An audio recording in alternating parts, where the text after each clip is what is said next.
But right now, we're turning our attention to challenges and opportunities facing racetracks and clubs. A real big story, isn't it, really, for 2021 and this ongoing global pandemic and the changing rules and regulations as we move forward. And leading it, we've got the founder of Jet Social. Here she is. It's Jess Shanahan. Jess, over to you. Thank you very much, Bryn. I'm really excited to be here at this first panel session of ASI Connect. As Bryn said, we're going to be talking about the challenges and opportunities facing British motorsport, in particular club racing, track day operators and the circuits themselves. I'm really pleased to be joined by Ben Taylor, the CEO of the British Automobile Racing Club. We've got Peter Daly, the chairman of the BRSCC, and Calum Lockie, who is the founder of Gold Track. So while I know most of us will have seen that Formula One did a great job last year putting on motorsport, albeit with a slightly changed calendar, but I feel like a lot of local motorsport has kind of gone under the radar in terms of the challenges faced. So Peter, can we start with you? I'd love to hear kind of from your point of view with the BRSCC, how did the pandemic affect things last year? I recall it very well. It was St. Patrick's Day, 17th of March. We'd got a race meeting 22nd of March, which was going to be one of the first circuit race meetings in the country. And we were running around looking at all of the options. And of course, Motorsport UK, I have to say at this point, I'm sure the other members of the panel will agree with me, under the leadership of the guys at Motorsport UK, they made some fairly swift decisions that allowed clubs to quickly work out what was going to happen. So some fairly firm decisions. Now, that potentially was a disaster for all of us. No racing, no income. We set about within the BRSCC to look at 2 or 3 business plans. That's the easiest way of describing it. And moving those business plans forward, how we could redesign our calendar. And we started in April to redesign for a potential restart, knowing. But how did it affect the business? We're a racing club. Our only income is entry fees. Obviously, our only output or our only expenses, or the big expense rather, is circuit hire. Of course, we were tied into contracts with circuits, and this is again where the circuits, where Motorsport UK and the clubs all came together. And I have to say, looking back, the whole industry did a tremendous job. And for us as BRSCC, we're pleased that we survived 2020 relatively well. Wonderful. And I'm really interested to hear from Ben on this as well, because you're in quite a unique position, not only as a club organizer, but in terms of the fact that you also are a track operator as well. Was your experience slightly different? Different and the same at the same time. Peter very eloquently describes what happened in terms of the club race meetings. We cut away 3 months of the season, and then when we did come back in July, it was how much can you possibly cram into the remaining, well, we thought it might be 4 months, ended up being 3 months, because again it got curtailed towards the end, and that's probably testament to the sheer bloody mindedness of the motorsport community, who really pulled together, got everything sorted, changed a lot of the processes and the protocols, and delivered what was in the end a reasonably meaningful season for the competitors. From the venue point of view, we suffered massively by not having spectators at events. That's a significant cost in terms of the revenues into the group. But we did get the track hire bookings. So while we had a curtailed season, we ran some, if not all, at some of our venues. So Thruxton only has a reduced number of events each year, and we managed to get 6 meetings away here. The championships were probably reduced to 2 or 3, maybe 4 rounds each. But we gave as much as we could, I think, to our customers and to our competitors, and that was the most important thing. Brilliant. And I suppose from your point of view, Calum, you have even a more differing view on this in terms of the track days. How was that market affected? Well, as both the previous speakers have said, a greatly curtailed season. We managed to get 3 track days in March before close down, and then a long lockdown, which left us, well, unable to operate as everybody else. But we took the decision not to try and pack more events in. For racing, it's different. For track days, if you pack too many days in to a short period, you get oversupply and nobody wins. They become financially unviable. So we stuck to our calendar, which was obviously much reduced. And I think most people did the same. And it was very successful. Our days were full and ran extremely well under the regulations that we had at the time. Things like online registration, online briefings, which all worked really well. So, yeah, it was, again, the same but different. Really looking forward to getting back to a more normal operation. Absolutely, I think we all are. So I'm curious, you know, with obviously reduced numbers, all of the social distancing, everyone maybe being a bit nervous about what was going on. What was the atmosphere like in the paddock? I'd like to hear from all of you on this. Kind of what were people thinking and feeling as they were trying to go about their normal kind of racing or track day business? I don't know if you'd like to start, Peter. Yeah, I'll go on.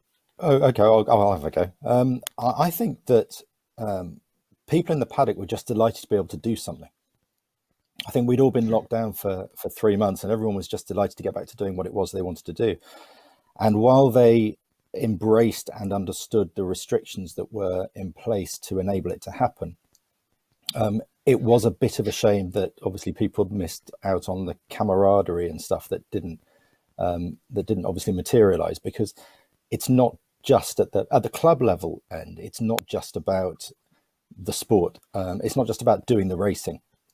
I think if you're a professional race team, you turn up, you do your business, everyone races and they go home again. The club motorsport competitor is much more about the ambiance and the camaraderie and the fun that you have in the meantime. And I think not being able to turn up with your family or with your friends or with your supporters probably took a little bit away from it. I'm not sure it's something that you'd want to repeat massively, because that is the fundamental essence of what it is that we offer. Yeah, I'd agree with you, Ben.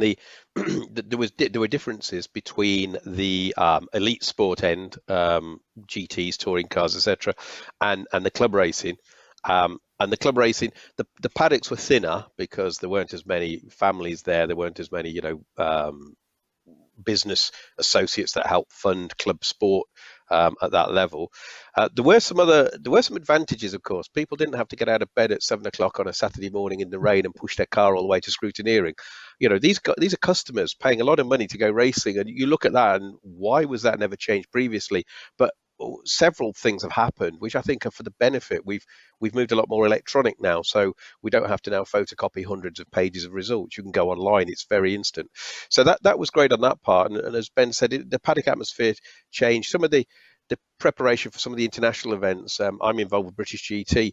The paddock was completely different there because we didn't get the sponsors coming in who were fundamentally there to fund the racing, and that in turn brings in people that wouldn't go to racing. They'd go to rugby or football, but because they're a client of a major sponsor, whether it's a travel company or a tyre company or whatever, they get an opportunity of turning up at a racetrack. And those are the people we need to reach out in motorsport to get those people around the peripheries who wouldn't ordinarily find motorsport a part of their life. But maybe 2 in 50, 3 in 50 might go to one of Calum's track days, or come to one of our club meetings and start racing. We're always looking for new people to join our industry.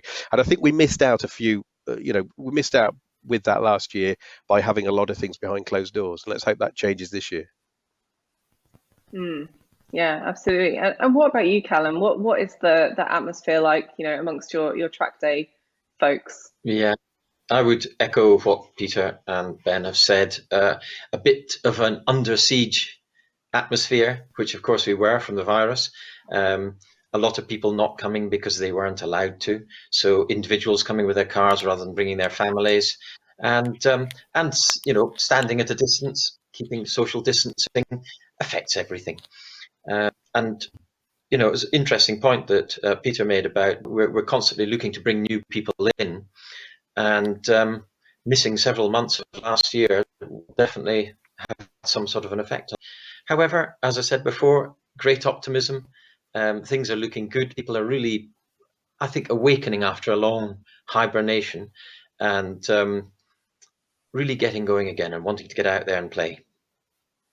Absolutely. And I think we're seeing a lot of this optimism now in terms of people are getting excited for the upcoming motorsport season, especially now that restrictions are starting to relax. So Calum, what has the response been like from your customers in terms of that? Are you finding that people are, absolutely champing at the bit to book a track day? Yes, I think there's a huge pent-up demand, a pent-up desire to get out and have the fun that they've missed so much through a large part of last year. I think some people have barely did anything last year because of circumstance. Others did as many as they could. But I think everyone is really, really excited about getting back out there, burning the tarmac and the rubber, and getting together with people again and enjoying the sights and the sounds of track and trackside. And I think it's much the same for racing. We've got great bookings. Bookings are coming in thick and fast. Personally, for racing and coaching, lots of bookings coming in as well. People, as I said, really waking up to the fact that we are just about to get back to a reasonable level of activity. Yeah, absolutely. And Ben, have you found something similar in terms of both spectators coming along to the track, but also with the club events as well? Well, it's a bit too early to say in terms of spectators this year. I think in terms of our club racing activity, we're seeing some really strong demand into our member clubs. Real oversubscription, numbers really exceeding what people were anticipating. And that's testament to the quality of some of the championships and the organisers behind that. From a venue point of view, track bookings are very healthy, particularly at this first part of the year.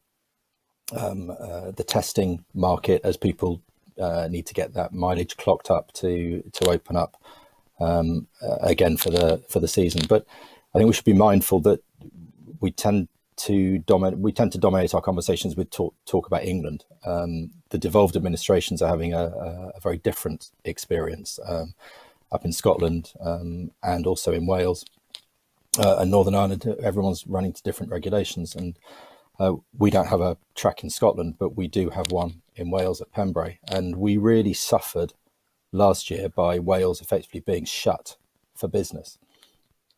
We didn't hold one race meeting, but we did hold some testing and some track days down there. And I think one of the knock-on effects of that, and Wales still hasn't opened up, and we don't quite know where they're going to go with that. But there's a degree of nervousness about going down or making commitments either to Anglesey or to Pembrey by clubs and organisers. Because they're not sure, they don't have that confidence necessarily that Wales is going to open up. We're pretty confident that we're going to be operational. We're operational for private testing already down at Pembrey. But it's very easy always to talk about England because that's where the dominance is in terms of the circuits, but it's not always the same. And I know that obviously Calum and Peter have both talked about the electronic things that they've put into place just to make things easier for people coming along to track days and races. Have you managed to do anything similar within the BARC in terms of electronic sign-on or anything like that as well? Excuse me. Yeah, that was absolutely fundamental to the restart of the sport. So we've all had a bonfire of paperwork, which has been long overdue. It's extraordinary that it takes a pandemic to make us question some of the things that have just been done for decades and decades the way they've always been done. I don't mourn at all the loss of the paperwork. I think we were able to embrace very quickly the digital side of the sport last year, and it had huge impact and improvements for lots of customers. We'll probably end up this year with a slightly better version of the stuff that we rushed through last year. But as Peter's very rightly said, getting scrutineering or sign on and stuff like that, all the stuff that we can do electronically should absolutely be done. And we now don't even have a paper file of the reports and the judicials that come out. It's all stored electronically, and that's got to be a good thing. Absolutely. And I think it's fascinating how the pandemic can accelerate these kind of, shifts to digital and these digital transformations, across the world. And I'm wondering, from Peter, what is this going to have like wide implications to motorsport, going more digital and focusing more on, not having people get up super early to sign on, that kind of thing? Is this something that's going to continue? Yes, it will. It no doubt will. I mean, when we look beyond motorsport for a moment, look at what happened with Amazon, Ocado. Everybody is spending small amounts, large amounts of money without any human interface, without making a phone call. We're working towards getting all of our race meetings completely electronic, from registering for the championship at the start of the year, all the way through. Every entry, you register online, you do your declarations online. So we've now got all the information about your seat belts, your fire extinguishers, etc. You've got the challenges with GDPR and other legislation that has to be taken into account. So we're looking at that within our own IT systems. But we have to make it easy for people to go racing. It's hard enough when you've got a flat tire or an oil leak. Let's not make it even harder by having to go to several different places to part with some well-earned cash, as an entry fee. Let's make it really easy. And then, of course, moving on from that, it helps us as a business, because we are all running businesses. As a business, it helps us then optimize our track time. We know what sort of buy-up we've got of our track space. Bearing in mind, of course, our season has just been pushed back a little bit right now. But you've got to remember that the season that we're talking about, 2021, Calum, Ben, ourselves, we've all been talking about 2021 probably from last August, because you have to plan your year 7 or 8 months ahead. And of course, no one knew when we were racing in September that we were going to go into this very stiff lockdown come January 2021. So for us, as electronically, I think it's only a good thing, and I think it's the thing that everyone wants to do. Just have your phone and your whole life's on it. Absolutely. And Calum, has this been the case with you in terms of the digital things that you've put in place, or did you have a certain level of kind of digitization to Gold Track before last year? Well, a certain level of digitization, but I think similar to everybody else. But I think the advent of online signing on and briefings has made a big difference. We seem as a nation in the past to have been quite keen on standing in queues. Not that I ever much enjoyed that. And this certainly, I think, has brought that to the end for competitors and track day goers to a great degree, which I think is fantastic. As Peter said, getting more and more done electronically is quicker, cheaper, easier, and prevent us standing around in inclement weather and having to shove our cars. I've always watched the queues of people going to scrutineering, and it's just an endless shuffling your car forward one space per car, and it always seemed fairly ludicrous. But as I think Ben said, it's bizarre that it takes a pandemic for us to look at our systems and create a better one that's more efficient and equally good, or in fact probably better. It's funny, isn't it, that we're a very high-tech sport in many respects, but we're a really analog business. A lot of the stuff that we have always done is based and predicated on the stuff that was going on in the 1960s, 70s, 80s. And in many respects, that's what people like about it. You don't replace the smell of the grease and the oil and the tinkering with the engine by doing something digital and online. But the other stuff, the peripheral, the way in which you're able to go racing, I think Peter just made a very good point, which is that we have to make it as easy as possible for people to undertake their leisure pursuits. And if I can book a flight, well, probably a bad example of flight right now when you can't go anywhere, but I can book a hotel for this evening on my smartphone and turn up without any paperwork at all. And in the future, I will be able to do that with a flight again at some stage. It seems ludicrous that we still were requiring people to come up and put their print on a piece of paper that's already been printed out based on what was manually put into a system previous to that. And I think Motorsport UK is also looking at its processes and understanding how some of the weaknesses.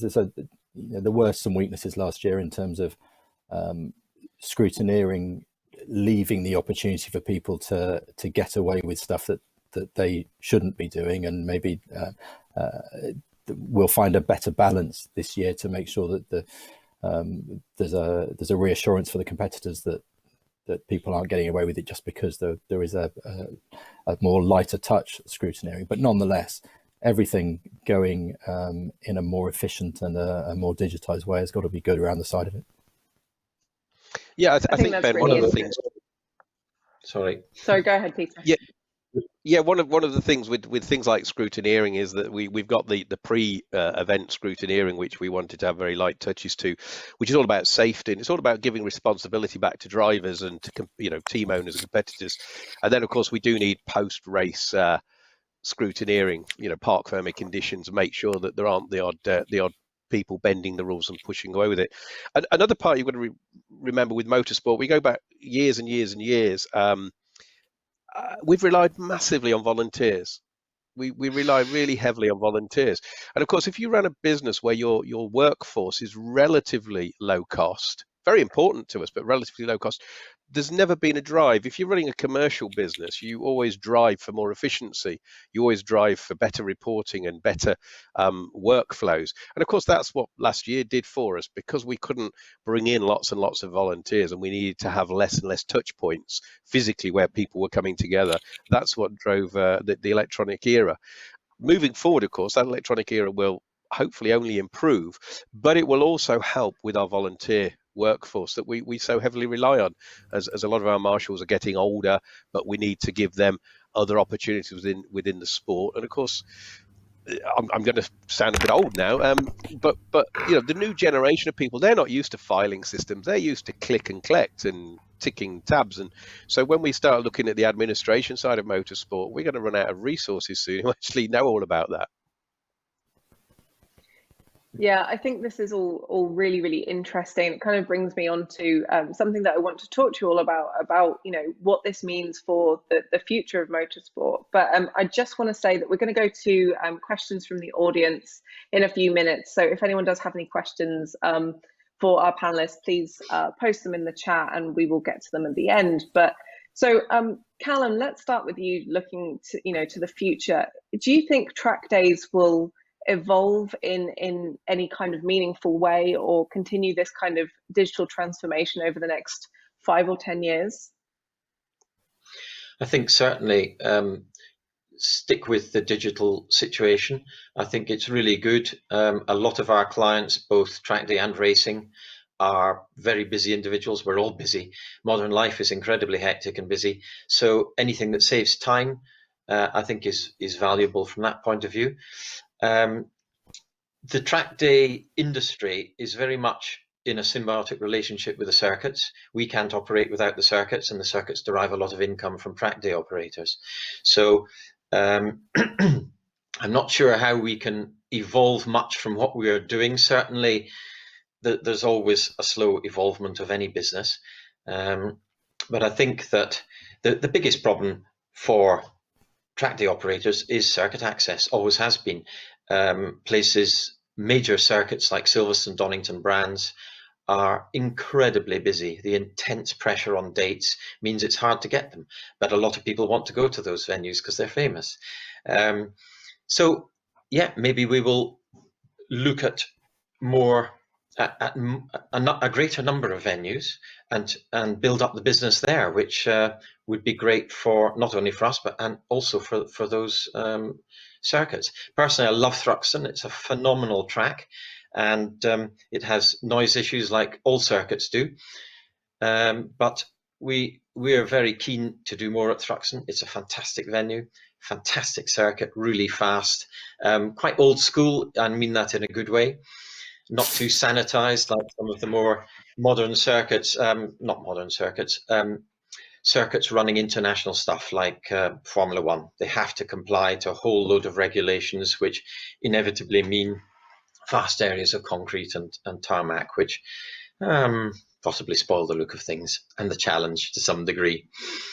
I think the track industry just now caters really for a huge number of people. If someone wants to just go out and have a bit of a blast, they can go to even an airfield operator, and right up to the top end where people have very serious machinery or racing machinery and want to go to current racing circuits, so that what they're doing is maybe relevant to their racing program or their prospective racing program. We get a lot of people through who start. I remember one particular guy was with us for track days for 10, 12 years, and I said, what about going racing? He said, no, don't want to go racing, and eventually he did go racing and has been racing ever since. So it's a great conduit for the clubs and circuits to get more people into racing. Yeah, absolutely. And Ben, from your point of view, as a circuit operator with the venues, how do you think that things are going to evolve in that respect, with this increasing demand that Calum is talking about? Well, firstly, I'd like to thank Calum for the wonderful testimony that he's just given to Thruxton. He's always very welcome here with all of his customers. The venues had a really tough year last year, and I've said it in a few places now that the venues were the places that really missed out and left sort of holding the baby and carrying the can last year. Clubs, organisers, operators all got their money back, their entry fees back, their bookings back, their circuit hires back, which left the venues with the overhead, the infrastructure costs, and the grass doesn't stop growing and the tarmac doesn't stop needing repairing. And we've just finished doing the curbs here down at Thruxton, and the infrastructure and the fixed costs that go with organising and operating a venue didn't disappear. We had a rate holiday, obviously, but it was a really tough year to be a venue, particularly when the venues or the race events, especially when the race events did start, and then we couldn't have any spectators there either. So I think what we're all looking at as venue operators is what do we do alongside the stuff that we do as a bread and butter. And I think one of the standout successes of last year for me was what Silverstone managed to do with their Lapland program in November and December, where they attracted a huge number of non-motorsport people into their venue to spend a good deal of money driving around the circuit, having having an experience at their Lapland. And that innovation and that consideration of a venue as not just a 2.3 mile ribbon of tarmac, but as a multi-purpose venue that can bring in all kinds of customers and competitors from society is really where we all have to be looking to go, because racing can only do so much. There's only a limited amount that we can do. As Calum's already suggested, we've all got noise issues or planning restrictions and constraints about what we can do actually on that tarmac. But starting to look at the venues and the areas that we have and what else we can do, at the same time as making sure that motorsport is still at the core of what our offering is, that's going to be the key for us. Absolutely. And I just want to kind of continue this conversation about, the future of motorsport by taking a question that's come in from the audience. And I'd like to ask this to Peter in the first instance. Someone is asking that obviously in lockdown, sim racing has played a large role in how people are honing their skills, enjoying motorsport. What role do you see, clubs taking in transitioning people from sim racing over to, the real life thing?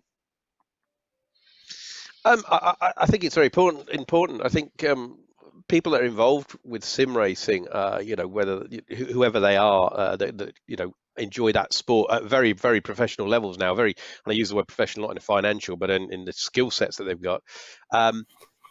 they are by very nature of being in sim racing interested in cars. They choose their car for their SRO eSport championship, so they choose the Aston Martin or the Bentley or whatever. So they are already equipped, if you like, with that motorsport brain, and they want to get involved later. There are financial barriers, of course, but we did see. I mean, we saw in with Bob Neville and Jenson Button last year in British GT, they brought in the sim racer, who was a stunning driver in the McLaren 720. Showed that all the skills he'd got on screen, he was able to move those across with some three-dimensional coaching, with real people coaching him. I'd hope that we can bring quite a few people from sim racing across into circuit racing. I think there are some subtle differences. If you crash your sim car, you just press reset and off you go again. In my day, and probably Calum's day, you had to go see Don Truman or someone like that. It wasn't that easy if you crashed your car. There were consequences, serious consequences. But I think it's great to try and get those people involved. Now, whether society allows that to happen, and I mean that in so far as it's not just us, it's rugby, it's football, grassroots sport really has to work hard to capture people coming across from a virtual reality environment into going into the real world and racing the cars. And I'd like to think that we as a club, BRSCC, we're doing an awful lot. I mean, our Fiesta Junior program has had a lot of investment put into it. We're seeing junior racers in Ginettas and other championships all really starting to attract younger people from karting or mini stocks. Where I sit, I don't have a really good understanding of sim racing. I'm probably a little embarrassed about that because it is a key part, of course, to the sport going forward. But I'll refer to Ben probably on that. Well, thanks for that hospital pass. I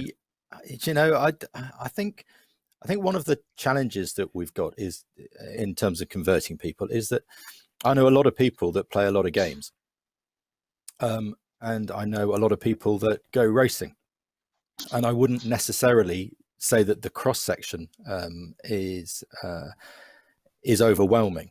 And I don't know what the answers to that are, but potentially if you're racing a Formula One car or a GT car around Silverstone or Portimao or whichever great circuit you choose in your console, the reality of what you're going to then transition to in terms of racing a C1 at Croft is potentially achievable, but maybe not satisfying the if you guess, I guess, the glamorous side of it.